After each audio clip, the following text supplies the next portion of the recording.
ভোরবেলা ভোরবেলা পাখির কিচিরমিচির ডাক, গাছে শিশির আর চারপাশে প্রশান্তি।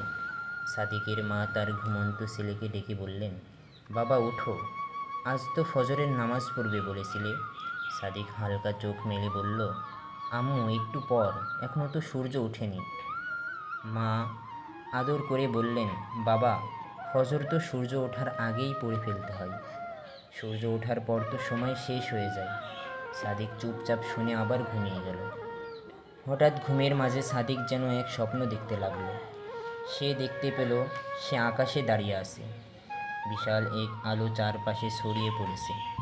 সামনে একটা ঝকঝকে গোল রঙের কিছু উকি দিচ্ছে। সে অবাক হয়ে জিজ্ঞেস করলো, তুমি কে? জবাব এলো, আমি সূর্য, প্রতিদিন তোমার জন্য আলো নিয়ে আসি, কিন্তু আজ আমি দুঃখিত। কেন দুঃখিত? সাদিক জিজ্ঞাসা করল। সূর্য বলল, তুমি আজ আমাকে আল্লাহর ইবাদতের আগে দেখে ফেলেছ। আমি প্রতিদিন চাই তুমি আমাকে দেখার আগে সেজদায় নেমে পড়ো, ফজরের নামাজ দিয়ে তোমার সকাল শুরু হোক। আমি তো শুধু আলো দিই, কিন্তু নামাজ তোমাকে জান্নাতের পথে নিয়ে যায়। সাদিক লজ্জা পেয়ে মাথা নিচু করল। সূর্যর আলো যেন তার চোখে নয়, মনে জ্বলে উঠল। সাদিক হঠাৎ ঘুম থেকে উঠে বসে পড়ল। তখনও সূর্য পুরোপুরি ওঠেনি।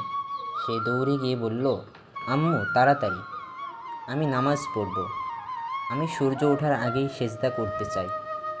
মা হাসলেন, তার চোখে পানি কিন্তু মুখে আনন্দ। আলহামদুলিল্লাহ, আমার ছেলে আজ সত্যিকারের সূর্য দেখেছে ইমানের আলোয়।